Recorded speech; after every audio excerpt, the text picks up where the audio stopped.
We know Dak's looking for this big contract. Is he costing himself money right now? I think so. And I think that Jerry Jones is looking smarter and smarter. I don't think it's deserved. I think that Dak Prescott deserves his money. Please don't get me wrong. You're playing the quarterback position. You're a starting quarterback. You're reliable. You don't miss games. You're a leader. We get all of that. But this 3-game losing streak looks really, really bad. And I think that it's elevating the level of importance that Jerry Jones moved beyond Jason Garrett and get somebody like a Lincoln Riley up in here quick, fast, and in a hurry. Having said all of that, that doesn't bode well at the moment for Dak Prescott. Yesterday, he did not have Amari Cooper. He did not have Randall Cobb. I got that. Michael Gallup was your primary receiver, and he used Jason Witten. And I think that it helps Max and Ryan that Kellen Moore idiotically, I'm not calling him an idiot. I'm not calling him stupid, but that was an idiotic, stupid call at the end of the game. You target Jason Witten? That's your target, for crying out loud? I mean, really? Ryan Clark, you know what? Why don't you just retire from ESPN, go back to the NFL, and don't play defense, play offense? I mean, that's how simple that damn play was. I mean, why would you call him? Jason Witten, love him, appreciate the work he did when he was here, actually root for him. He's a really nice guy. He's a slow dude. He does not need a T.O. How about T.O. need to be up? Get T.O. out of retirement and let him. I mean, they blitzed him. They got the ball out of Dak Prescott's hand. He threw it right there. How you going to call a play for Jason Witten in that situation? So you got an offensive coordinator that really had a hiccup there. We know that Jason Garrett has had plenty of hiccups, but the person who is suffering at this particular moment in time is Dak Prescott, because you're the one that's without your money, only making $2 million this year, in line for $30+ million. I would say right now, this is costing them a little change, just a little. Okay, I was going to say no, it's not costing them any money, because my position's always been the Cowboys. At first, I thought, like, he's a $20 to $25 million quarterback, right? And then as he played very well early in the season, and I saw the Cowboys say, we are not going to reset the market with Ezekiel Elliott, who's not even a free agent next year.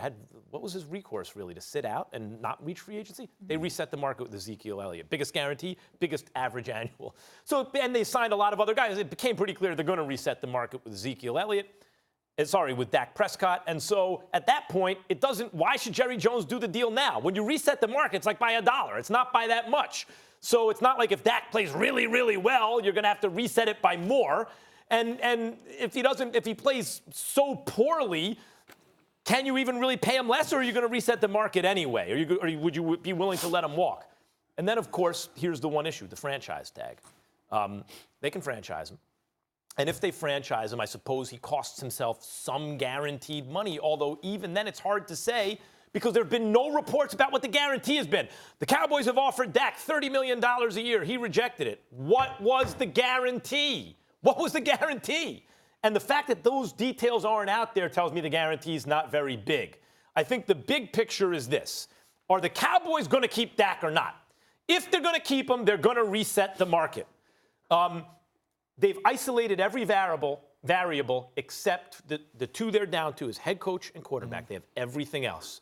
My experience has been observing the NFL, Ryan, that when it comes down to that, unless you have a surefire head coach, you will choose the quarterback because they're harder to get. And a mid-level head coach is kind of interchangeable. So I think right now Dak will likely get paid the same, and Jason Garrett's on the hot seat. Well, when you look at this team, and Stephen A., I disagree with you in saying that Jerry Jones looks good. He looks bad to me. You give Ezekiel Elliott $90 million, over $50 guaranteed. You have to reap some benefits from that. And when you go into an 0-4 team and he gets 28 carries, he has to do better than the 105 yards he was able to muster.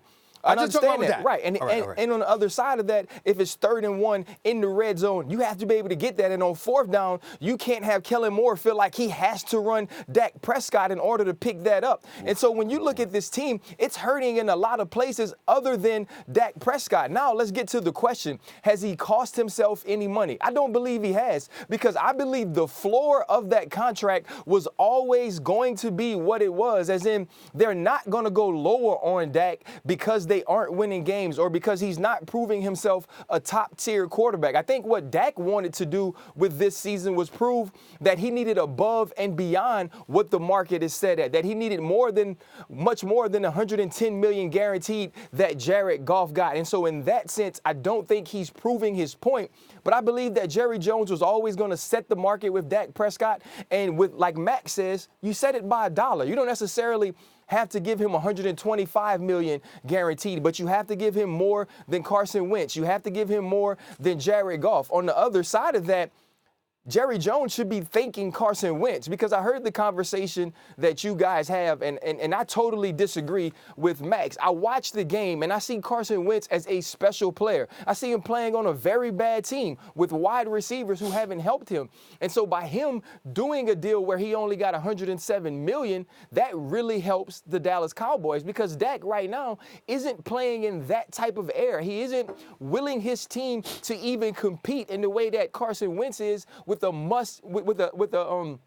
a roster that isn't close to being as good as the Dallas Cowboys. And so when you look at this team, I think now we can stop all this. Kellen Moore is the next up noise. We can also stop this, that Jason Garrett is for sure going to be on this team, because I think if this team continues to lose, Dak Prescott gets his money, and then they throw as much as they can at a Lincoln Riley or some offensive type that they feel that they can get the best out of this offensive lineup that they've assembled. Ryan, and I agree with you, Ryan, but the one other thing I wanted to add is this. Now, obviously, we've raved about the Dallas Cowboys defense throughout the months, okay? And we get that. It wasn't like some porous performance. I mean, what was it, Awuzie? Got taken to school by Awuzie, right? Got taken to school by Robbie Anderson yesterday on that 92-yard touchdown pass. We get all of that. I will say this, because you know how big of a fan I am of Jalen Smith and Leighton Vander Esch, and we know what those boys could do, particularly when Sean Lee's on the field with you as well. Healthy, that makes them very formidable. We haven't heard that much about Dallas's vaunted defense,